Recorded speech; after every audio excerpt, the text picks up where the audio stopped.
Hola, es un placer para mí nuevamente compartir con ustedes esta disertación sobre el ensayo clínico longitudinal prospectivo, que como parte de las actividades de la asignatura Prevención de lesiones por déficit músculo-esquelético y partida por el catedrático Dr. Javier Eduardo Rojas Figueroa, corresponde en esta ocasión dentro del proyecto académico del Instituto de Estudios Superiores de Ingeniería Educativa, concretamente en el doctorado en Ciencias de la Investigación de la Actividad Física y el Deporte.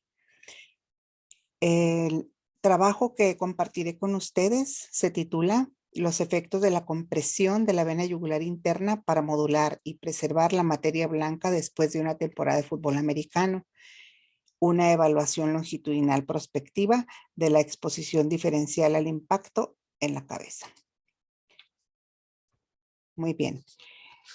Esta investigación fue publicada el 27 de septiembre del 2020 en la revista de investigación de neurociencia. Los autores en conjunto realizaron esta importante investigación en relación a un collar que ejerce la presión en la vena yugular interna, cuyas siglas vemos aquí que son JBC.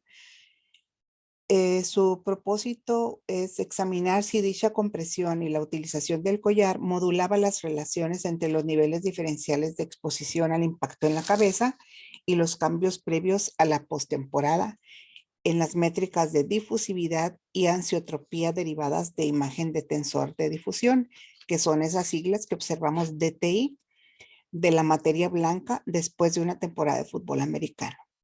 Es importante hacer notar que el fútbol americano es uno de los deportes más populares tanto en los Estados Unidos como en otros países. En México igualmente tiene bastante popularidad. Desafortunadamente no la estructura de investigación y apoyo multidisciplinario como se tiene en ese país. Tuvimos a 284 atletas masculinos de secundaria y los datos se recopilaron a través de una resonancia magnética y la colocación de acelerómetros durante cada práctica y cada juego. Nos comentan que la exposición acumulada al impacto de cabeza de los atletas se calculó sistemáticamente en función de la frecuencia de los impactos de magnitudes progresivamente más altas, con intervalo de 10 a 20 y 150.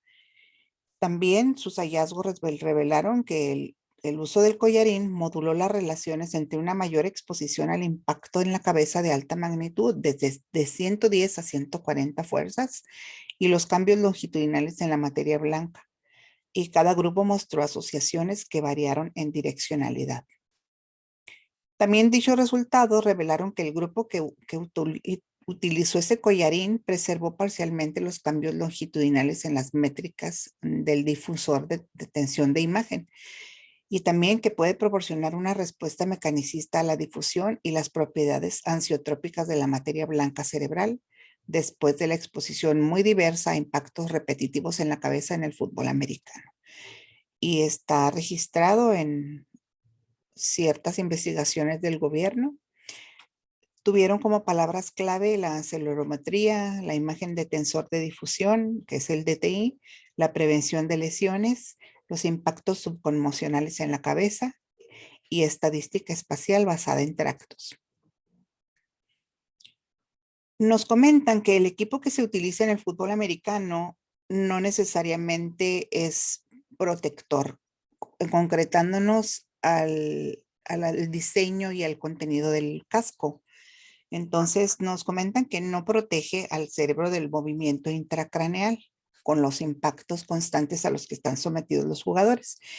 En este ensayo clínico longitudinal prospectivo se evaluó la eficacia de un collarín de un cuello para realizar esa compresión bilateral leve a la vena yugular interna, teorizado para mitigar el desprendimiento cerebral y los cambios en las métricas de imágenes de tensor de difusión de la materia blanca durante el deporte. Y los resultados muestran que el uso de este collarín fue parcialmente efectivo. El fútbol americano sigue siendo el deporte participativo número uno para los atletas masculinos en secundaria, con más de 1.03 millones de jugadores compitiendo en la temporada 2017-2018, ya hace varios años, y lógico entender que esa cantidad de esa población ha aumentado.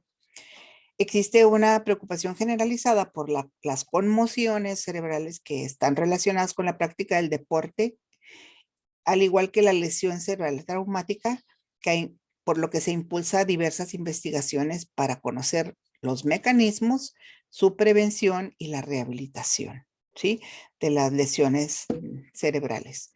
Sin embargo, hay evidencia acumulada de que esos golpes subconmocionales, es decir, son aquellos impactos en que en la cabeza, en ausencia de sintomatología manifiesta a un diagnóstico clínico de conmoción cerebral.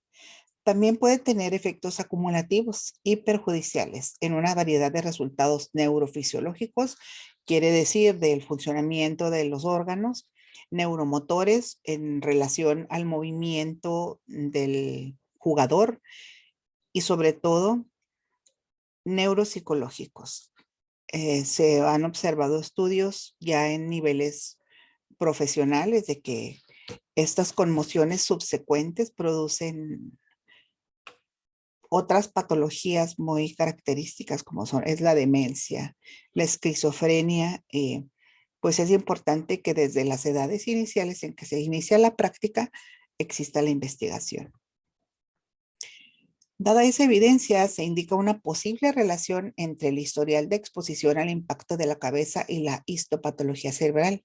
Por ejemplo, en la encefalopatía traumática crónica, nos dice que las técnicas son capaces de cuantificar las alteraciones de la estructura cerebral en vivo y que estas son críticas para comprender los efectos neurológicos de la exposición repetida al impacto en la cabeza en atletas asintomáticos. Esto nos indica que durante la carrera del jugador de fútbol americano, incluso cuando está en su cuerpo aún en formación, el recibir esos impactos, el daño se puede ir acumulando y manifestarse en la edad adulta, que son las cuestiones que vemos en el fútbol profesional pues, entre muchas de agresividad, el abuso de las sustancias, cometer crímenes, etcétera. Si bien una variedad de evaluaciones clínicas han tenido éxito en la cuantificación de la disfunción neurológica, como son el tiempo de reacción, la función oculomotora, el equilibrio, el inventario de síntomas, como los autores que aquí observamos, dichas investigaciones no evalúan los cambios microestructurales dentro del cerebro y por lo tanto pueden enmascarar las alteraciones neurológicas subyacentes. Quiere decir que aunque se han hecho estudios de diferentes situaciones en cuanto al juego, el comportamiento del cerebro durante los impactos y los resultados de este, se han dejado de lado los daños en las microestructuras del cerebro, concretamente de la materia blanca. Como antecedentes, tenemos muchos estudios que utilizaron también la resonancia magnética y la imagen del tensor de difusión, que aunque son fundamentales para el estudio de estas cuestiones del cerebro, pues nos permiten cuantificar las características de difusión y las propiedades ansiotrópicas de las moléculas de agua dentro de la microestructura de sustancia blanca cerebral. Entonces son aparatos contemporáneos que con las imágenes que nos aportan, podemos observar esas imágenes que pueden mostrar en un momento dado el daño que se está sufriendo por parte del deportista o del jugador de fútbol americano. Sí. Se han utilizado técnicas para caracterizar las alteraciones de la materia blanca en respuesta al daño neurológico resultante de un traumatismo craneoencefálico, como es el estudio que aquí se menciona. Y también se han realizado estudios sobre los cambios longitudinales en las métricas del difusor de tensión, específicamente la ansiotropía fraccional y la difusividad media axial y radial. También se asociaron con la exposición acumulativa, que quiere decir la cantidad y la magnitud de los impactos que reciben en la cabeza los atletas de la secundaria a lo largo de una temporada. Asimismo, también se ha estudiado el tiempo entre el último impacto en la cabeza y la resonancia magnética, que enfatiza la utilidad de esos aparatos para cuantificar los cambios longitudinales en la microestructura de la materia blanca.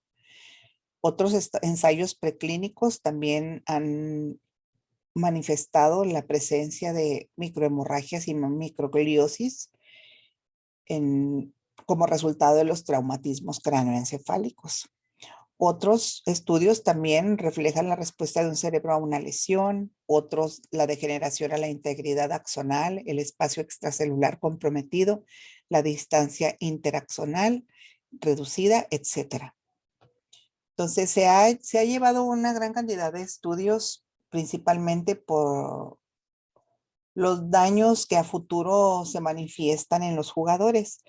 Y es bastante común que jugadores que están en high school, que sería el equivalente a la preparatoria en México, tengan ya un daño considerable, pero que no se manifieste en actividades motoras generalmente, en su movimiento, en lo cognitivo, pero el daño está ahí, aunque no sea manifiesto, aunque sea asintomático. Muy bien.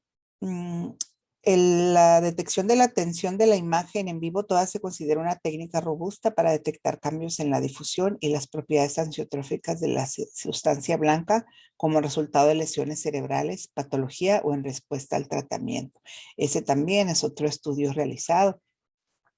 También se ha vuelto cada vez más común para la evaluación cerebral para la evaluación de la lesión cerebral, en la práctica clínica, y es una herramienta particularmente poderosa, hablando del difusor de la tensión de la imagen, que posteriormente observaremos una de esas imágenes.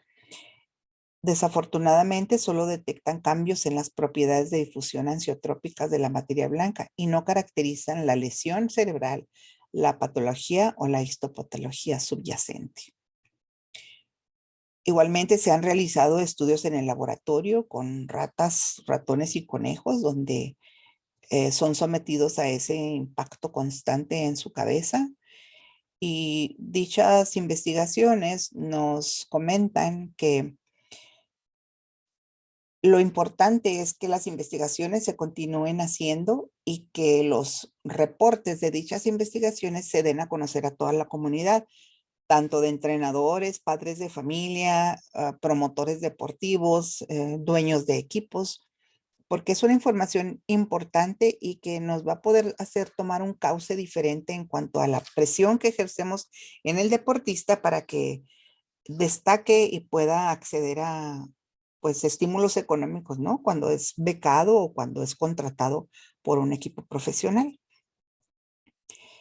Aunque la evidencia indica que dicho equipo de protección externa puede proteger a los atletas de fracturas de cráneo y lesiones superficiales de la cabeza, específicamente del casco, las tecnologías actuales no son efectivas para reducir la incidencia de conmociones cerebrales en atletas de secundaria. Entonces, por aquí es donde empezamos a observar el planteamiento del collarín, que hace la presión en la vena yugular interna para disminuir ese flujo sanguíneo y reducir así el riesgo de las lesiones que se presentan cuando existe ese impacto constante.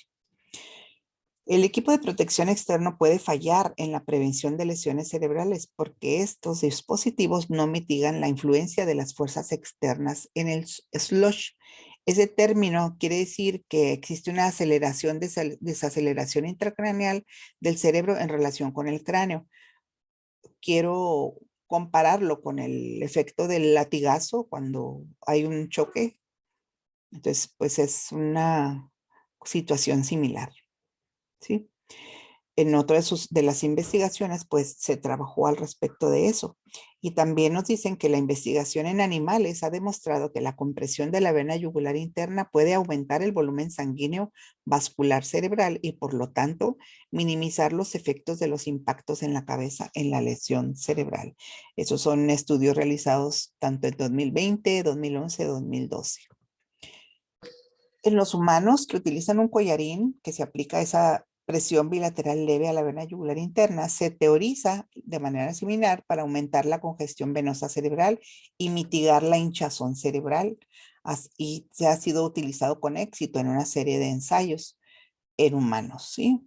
Concretamente realizado por los autores similares al de esta investigación.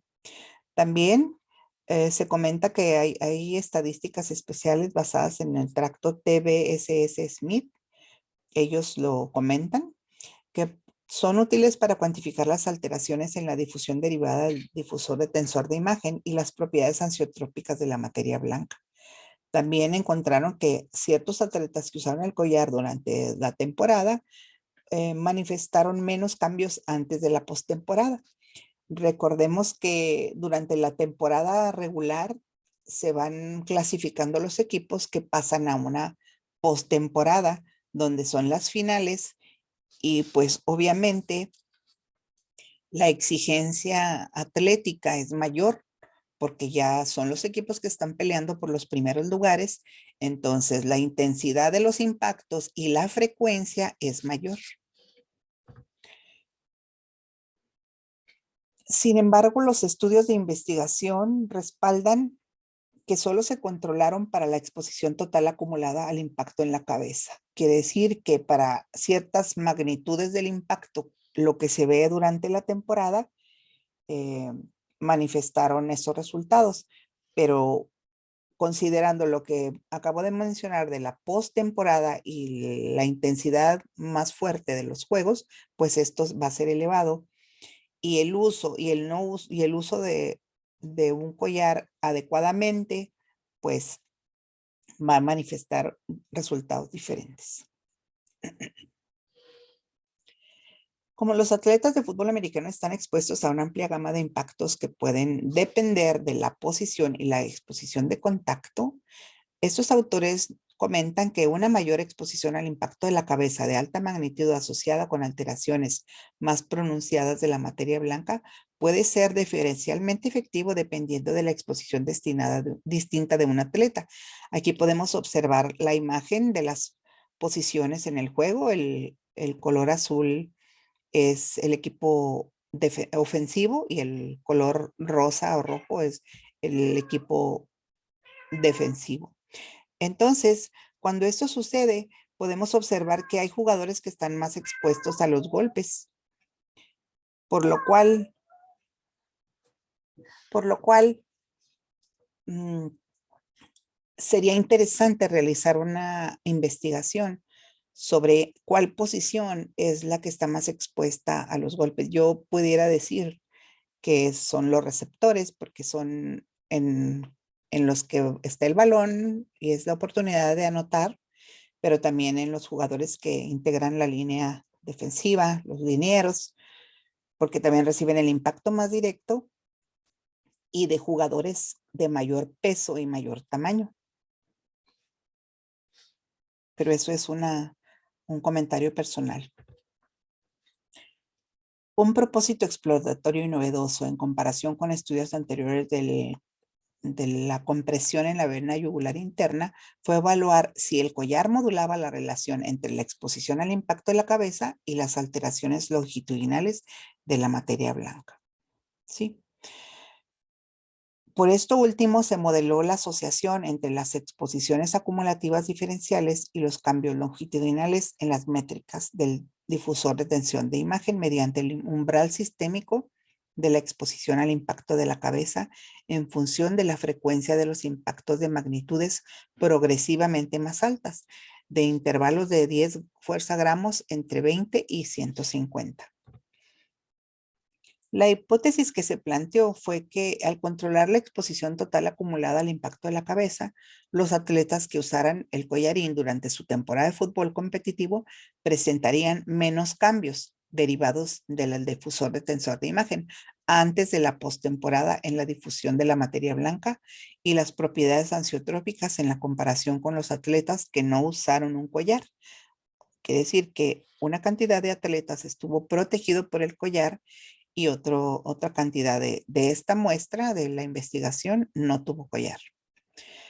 Bien, en la metodología nos comparten que Los criterios de inclusión requerían que el participante fuera un voluntario normal y saludable, capaz de proporcionar su consentimiento por escrito al menos, ¿verdad? Y que tuviera 13 años de edad y participar en un equipo de fútbol de la escuela secundaria. En cuanto a los criterios de exclusión, fueron diversos, desde padecimiento de enfermedades, eh, lesiones previas o que hubieran sufrido algún accidente que les impidiera utilizar el acelerómetro o entrar a la cabina de la resonancia magnética. Entonces, igualmente el uso de ciertos medicamentos que pudieran alterar el flujo sanguíneo y que se entorpeciera la lectura de lo que realmente fuera la intención de este estudio. Eh, Se inscribieron 284 jugadores que pertenecían a 7 escuelas secundarias en el medio oeste de Estados Unidos. Eh, Se hicieron 3 equipos para utilizar diferentes máquinas que a continuación les mostraré para la resonancia. Y de esos 284, finalmente 71 fueron excluidos del estudio previo a la postemporada. Entonces tuvimos una muestra de 213 atletas, muestra final, donde 107 fueron los que utilizaron un collar y 106 no utilizaron protección alguna. A dichos atletas, a dicha cantidad se les realizó la prueba de resonancia magnética antes de iniciar la temporada y al final de la temporada regular. Igualmente, al final de la temporada regular y antes del inicio de cualquier juego de playoffs, se controló a los equipos que jugarían adicionalmente debido a una exposición relativa al impacto en la cabeza diferente, lo que mencionaba de que los juegos de postemporada no fueron incluidos en el estudio, sino que ya hasta el final se les hizo la resonancia y se observaron los cambios contrastando el inicio y el final. Pues se realizaron dichas pruebas de resonancia que duraron aproximadamente de entre 16 días para el grupo de collar y de entre 17 días más o menos para los grupos que no iban a portar el collar. ¿Sí? Al final de la temporada, nuevamente se volvieron a evaluar mediante la resonancia, durando de entre 11 días para el grupo de collar y de 10 a 11 días el grupo sin collar. Un tiempo similar ya al final.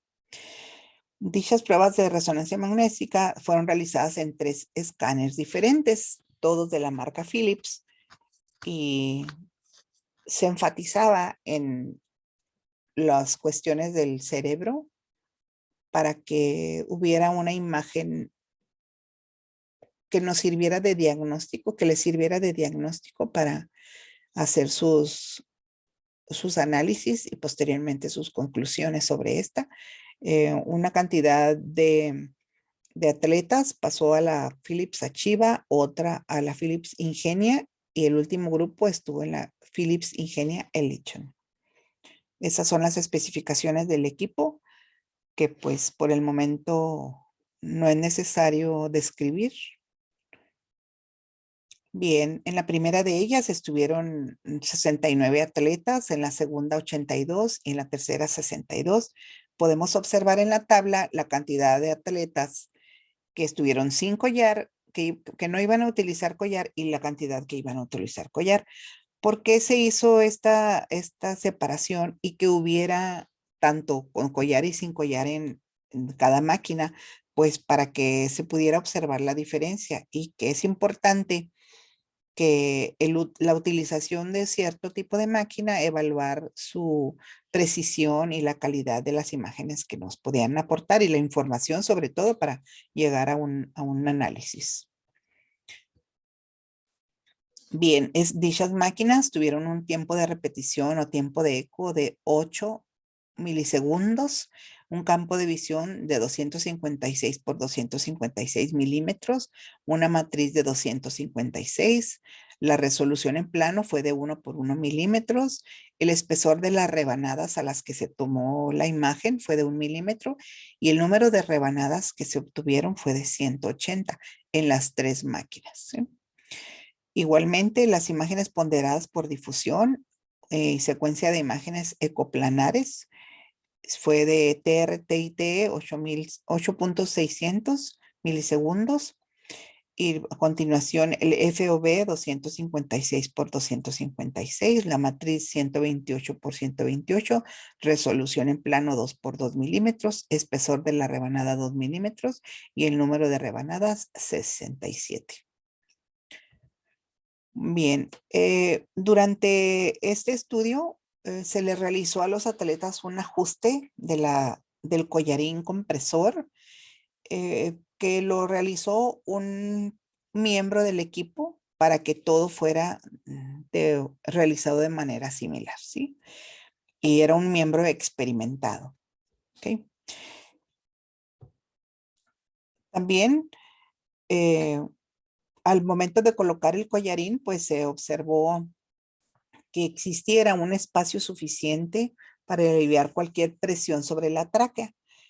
Y se supone que el grado de dilatación venosa es menor que la respuesta fisiológica natural de un ser humano a una maniobra de estornudo o de tos de Valsalva.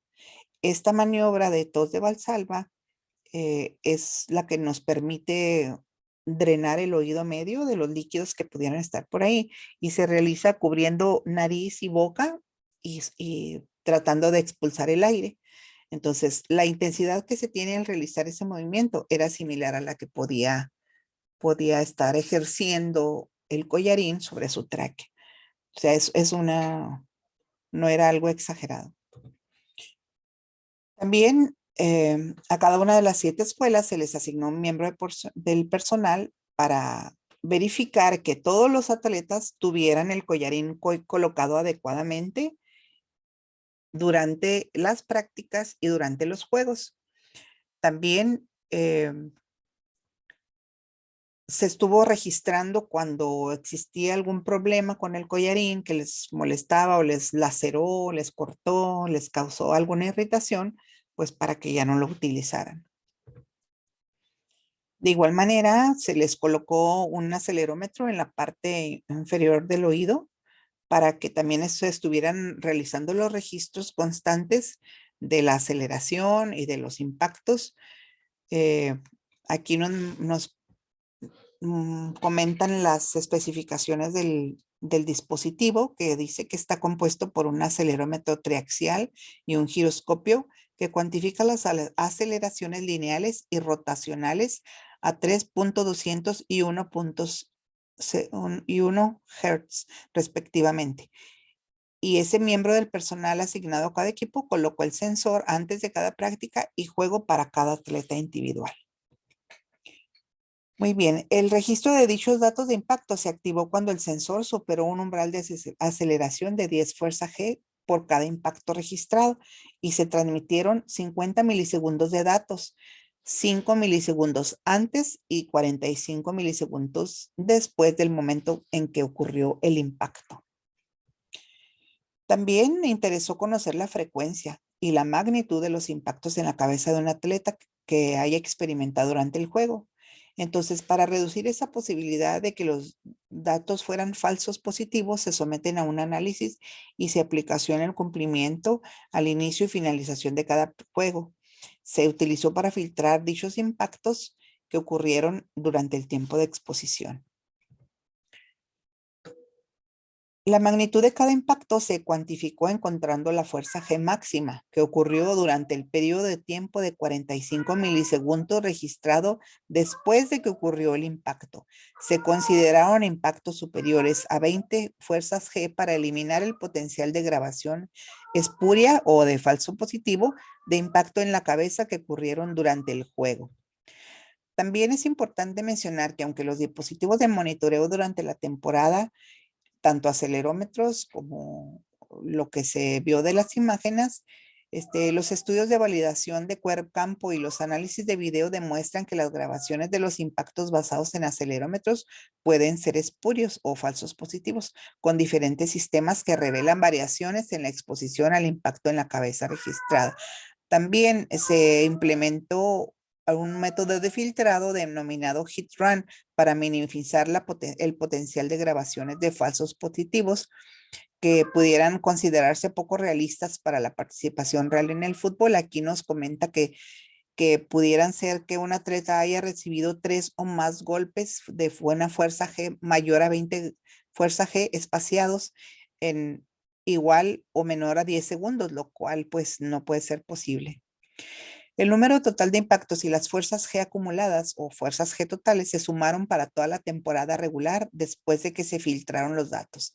Se considera que estos datos filtrados de Hit Run representaron mayor la exposición total de un atleta para evaluar la hipótesis 1.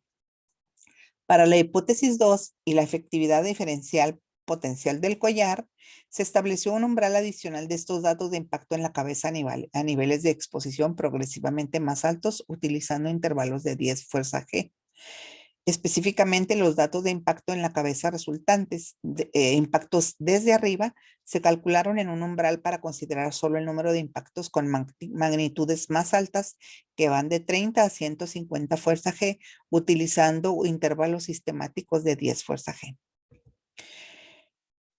Los datos de dicho impacto, para ello se utilizó las pruebas de Human-Whitney para comparar el número total de aciertos y las fuerzas G totales entre los dos grupos de estudio en todos los niveles de exposición, y también se calcularon e informaron estadísticas descriptivas.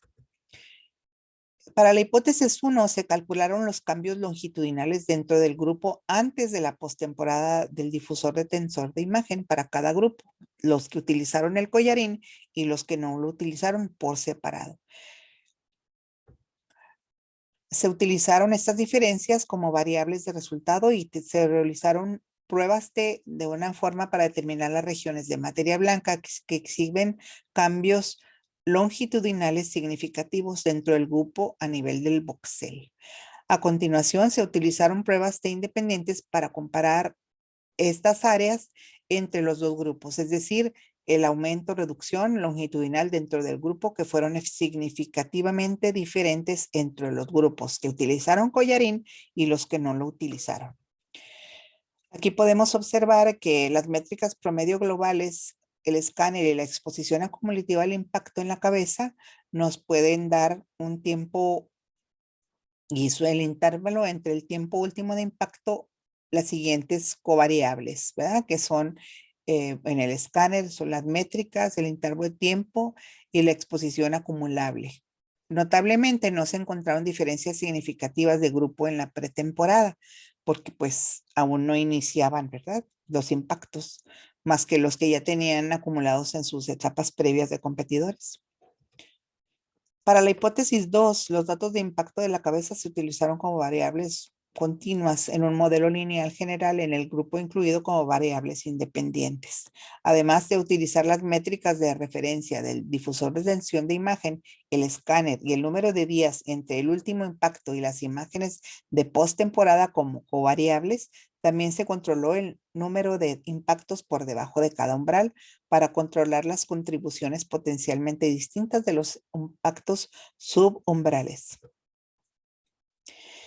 Específicamente, los grupos que exhiben interacciones significativas se utilizaron como regiones de interés para enmascarar las regiones únicas de la materia blanca para las regresiones posteriores, que examinaron la relación de cada grupo de estudio entre la exposición del impacto en la cabeza y los resultados de diferencia del difusor de tensión de imagen. Igualmente, para examinar más a fondo si las estructuras de materia blanca identificadas a partir de cada métrica de TI compartían voxeles entre los hallazgos de la hipótesis 1 y la hipótesis 2, se calcularon los coeficientes de correlación de Sorensen-Dice entre cada par de cúmulos significativos. Bueno, un voxel quiere decir que es la unidad cúbica que compone un objeto tridimensional, constituye la unidad mínima posible de una matriz. Las ubicaciones anatómicas de todos los hallazgos se determinaron usando el Atlas de Tractografía de la Materia Blanca de la Universidad John Hopkins y el coeficiente de Sorensen-Dice que utilizaron para el coeficiente de correlación nos dice que es una estadística que se usa para medir la similitud de dos muestras y este fue desarrollado independientemente por los botánicos Thorvald Sorensen y Lee Raymond Dice en 1948 y 1945 publicaron respectivamente. Pues los resultados en general que se obtuvieron fue que existen significativas reducciones de antes a la postemporada y que se encontraron para el grupo sin collar, pero no se identificaron grupos significativos para el grupo que utilizó el collar. Se observó también que el cumplimiento de la utilización del collar fue de un 99.3%. Ya se comentó que pudo causar lesiones en la piel, alergia, incomodidad o un ajuste inadecuado, por eso se dejó de utilizar. Las regiones de materia blanca son con aumentos significativos antes de la postemporada para ambos grupos incluyeron el ATR, el cíngulo, los fórceps mayores, el fascículo longitudinal inferior y más. Aquí observaremos lo que representan posteriormente esas siglas, que son los nombres de las partes de la materia blanca. Bien, la diferencia entre los grupos indicaron que un subconjunto de las reducciones de pre a postemporada para el grupo sin collar fue significativamente mayor en comparación con la ausencia de reducciones significativas de RD para el grupo de collar. ¿Okay? Aquí tenemos las áreas de la materia blanca que fueron impactadas, ¿verdad? Región de la materia blanca, la difusividad, la difusividad axial y la difusividad radial. Podemos observar que son partes muy concretas y el porcentaje donde se observó esa difusividad, ¿sí? Las regiones de materia blanca que exhibieron interacciones significativas para ARD influyeron en el ATR, CST, el cíngulo, el forceps menores y demás partes. Folículo fronto-occipital. Aquí están. Aquí los podemos leer con más comodidad. Entonces son las siglas que están ATR, radiación talámica anterior, ATRL, también el giro cingulado, el tracto córtico-espinal, el hipocampo, etcétera, etcétera. Igualmente, la segunda parte, aquí está, se las compartimos y pues es interesante conocer esas áreas de la materia blanca que como entrenador o como atleta o como padre de familia desconocemos la importancia de cada una de ellas. Ya se comentó en los aspectos neuromotores, en los del aprendizaje, incluso en las cuestiones del comportamiento. La hipótesis primaria fue parcialmente respaldada, como lo demuestran las reducciones previas a la postemporada. Sin embargo, se observaron aumentos longitudinales en la FA y la EA para ambos grupos, lo que impidió las conclusiones definitivas que reclasificaron el desgaste del collar del cuello de compresión de la vena yugular, pero proporcionaron una dirección novedosa para futuras investigaciones. ¿Qué quiere decir esto? Que aun y cuando los resultados pues no son totalmente utilizables en la generalidad, pues son parte de esos antecedentes de investigación que dan lugar a futuros trabajos donde se busque la mejoría, la ausencia de lesiones, el disminuir el riesgo de daño cerebral y también modificar las formas de entrenar y las exigencias que existen en el deporte actualmente y que han existido durante tiempo, pero ahora con las investigaciones pues hay mayor referente para solicitar ese cambio de actitud y de paradigmas de los entrenadores y padres de familia, al igual que de los atletas. Los datos de los objetivos exploratorios confirmaron que las relaciones de exposición acumulativa al impacto en la cabeza y los cambios previos a la posición en la difusión derivada del DTI y las propiedades ansiotrópicas de la materia blanca fueron moduladas por el collar de compresión de la vena yugular, pero estas interacciones solo estaban presentes en umbrales de exposición muy altos. Quiere decir que estaban presentes cuando existe un impacto muy fuerte o este es muy constante. Y como novedad en la literatura, podemos compartirles que la influencia de la exposición al impacto en la cabeza en las alteraciones derivadas del difusor de tensión de imagen en la difusión de la materia blanca y las propiedades ansiotrópicas están moduladas por el desgaste del collar. Hay equipos que deben estarse reemplazando constantemente. Cuando existe un patrocinio o un presupuesto amplio, pues se puede dar esta renovación constante de los equipos. En México somos una sociedad que le gusta el reciclado, entonces utilizamos equipo usado que bueno, al menos aquí en la frontera, que nos regalan high schools de Estados Unidos y pues ya viene deteriorado, le faltan piezas, desgastado, incluso de tallas diferentes que no es adecuado para las categorías con las que se utilizan o que se reusan aquí en la frontera. Es muy común observar que entrenadores que sin haber tenido una certificación inician su equipo y como tienen todo el material deportivo, pues consideran que ya son calificados para llevarlo a cabo, pero no es así. Incluso las lesiones constantes o la parálisis que se genera a veces con los golpes, pues no hay un organismo que responda por esos daños que se llevan a cabo. Entonces, el ser entrenador o el haber sido un jugador no te califica para ser un entrenador. Debes de tener un proceso de certificación y de actualización constante y hacer un equipo con multidisciplinas para que también apoyen el buen funcionamiento del equipo. Entonces, habría que retomar desde cuestiones de ética y legislación para que esto suceda. Y ahí es donde vemos cómo existe esa interdisciplinariedad y que el trabajo que se realiza en cierto ámbito del conocimiento, pues está relacionado con otros. Específicamente, el aumento de la exposición al impacto en la cabeza de alto nivel, que va de 110 a 140 fuerza G para los atletas con collar, se correlacionó negativamente y se correlacionó positivamente con el aumento longitudinal. Esos hallazgos se yuxtapusieron con la expresión de alto nivel que se correlacionó tanto positivamente como negativamente en los atletas sin collar. Teniendo en cuenta las nuevas relaciones direccionales distintas observadas, en cada grupo se plantea la hipótesis de que el collar de cuello que realiza una compresión en la vena yugular puede redistribuir el cizallamiento intracraneal y la absorción de energía de deformación a altas magnitudes, específicamente las variaciones en la direccionalidad del impacto en la cabeza a altas magnitudes puede impartir cambios anatómicos específicos a la difusión y las propiedades ansiotrópicas de la materia blanca en función del desgaste del collarín.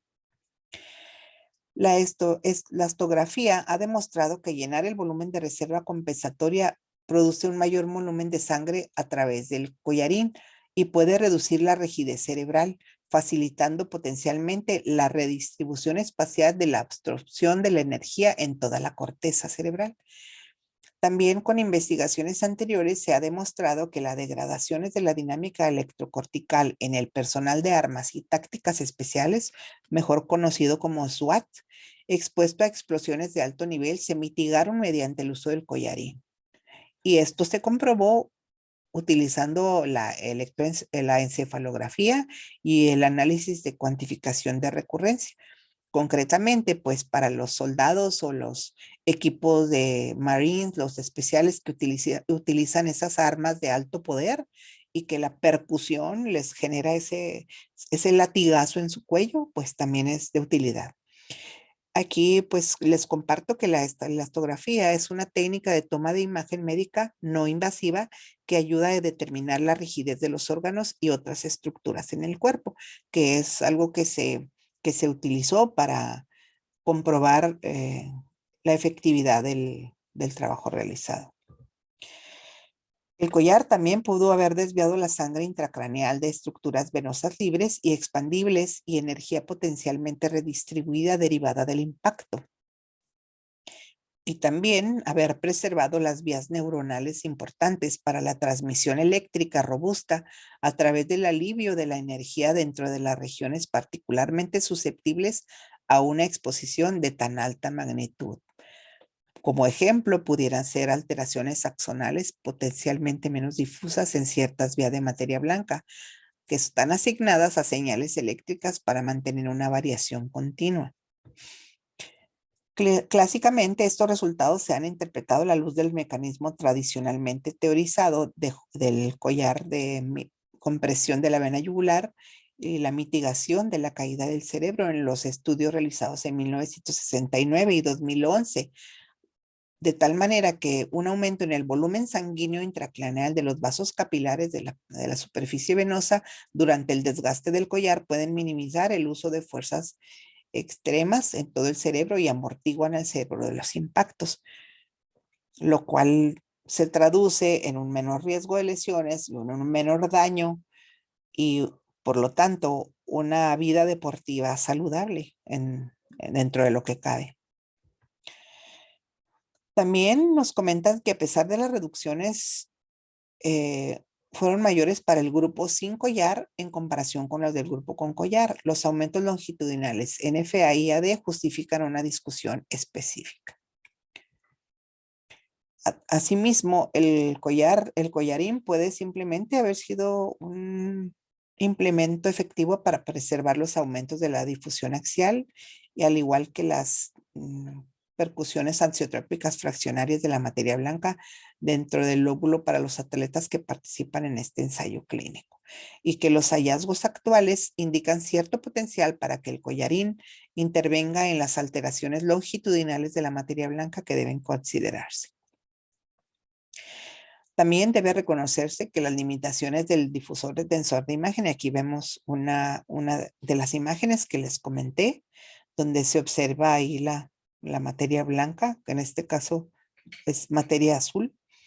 Se sabe que las configuraciones complejas de fibra de materia blanca y la división organizada del tejido intravoxel, por ejemplo, en los efectos de volumen parcial, afectan la precisión de las mediciones que nos muestra el difusor de tensión de imagen, excluyendo conclusiones definitivas del potencial del collar para modular y preservar estas métricas.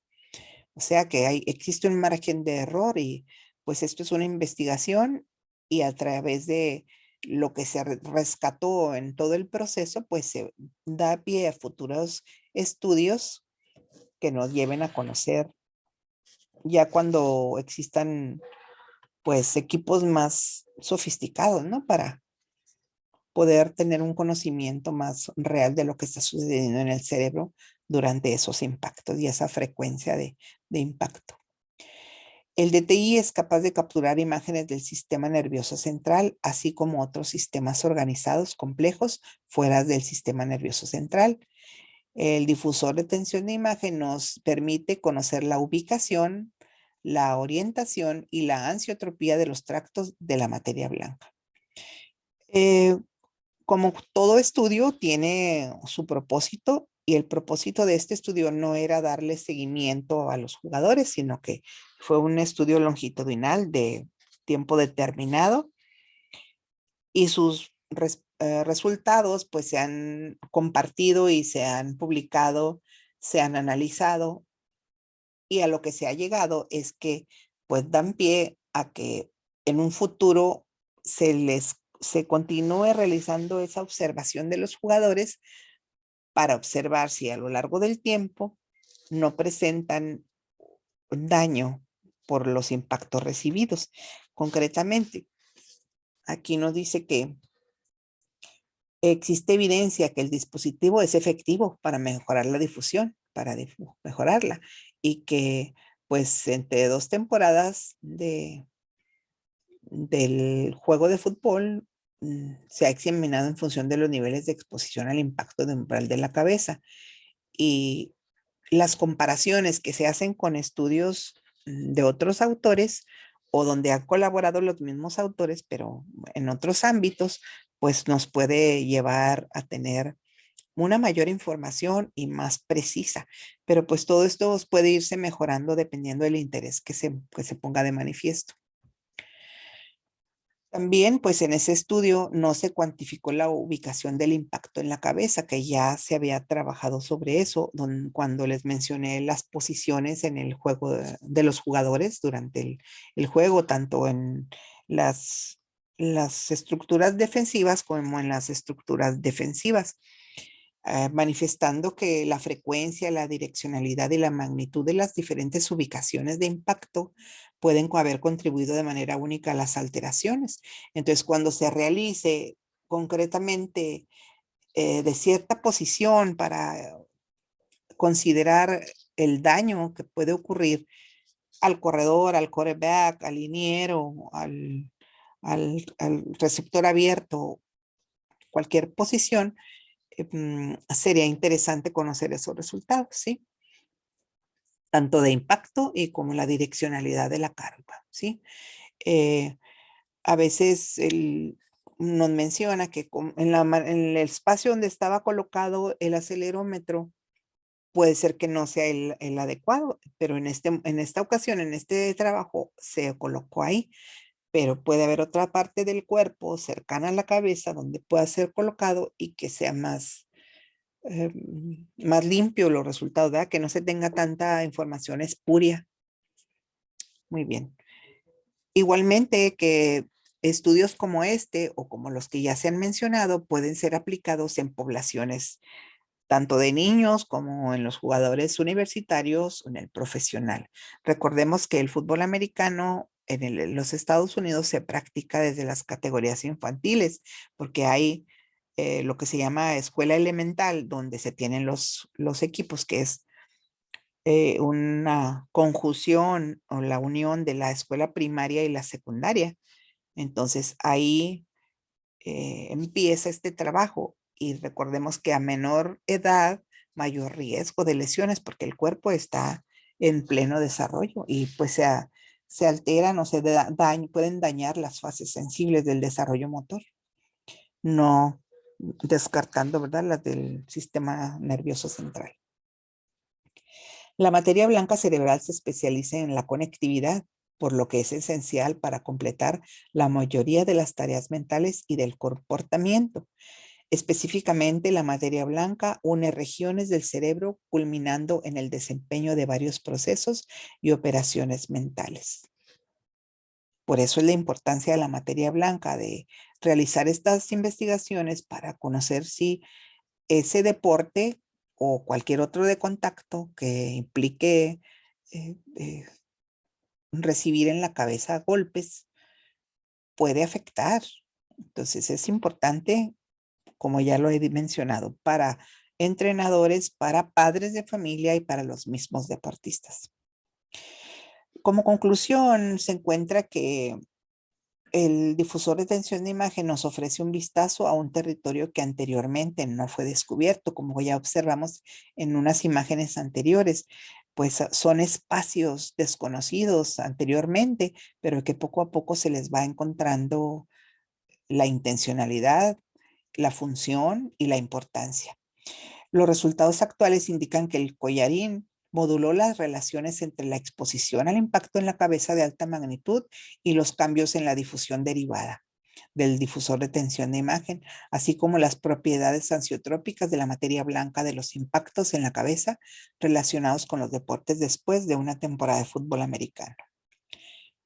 También se encontró que los collarines pueden contribuir parcialmente a la preservación de las propiedades de difusión derivadas en la materia blanca, ¿sí?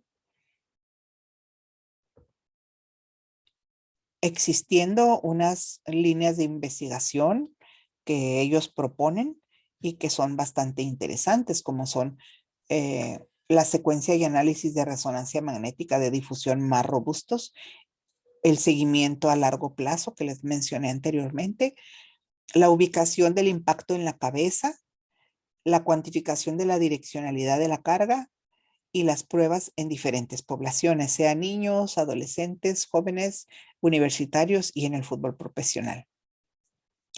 Se justifica para dilucidar aún más la eficacia potencial y la utilidad del collarín para modular y preservar la difusión y las propiedades ansiotrópicas de la materia blanca después de la participación en deportes competitivos de colisión y de contacto. Muy bien, pues agradezco esta oportunidad de compartir con ustedes esta interesante investigación que como maestra de educación física, pues me abre un panorama diferente sobre las acciones que se llevan a cabo tanto a nivel escolar como en escuelas deportivas y que fortalecen ese conocimiento que se debe compartir para que continúe en el conocimiento de la sociedad y que se realicen las acciones necesarias, tanto de seguridad como el control de las edades a lo que se llevan a cabo y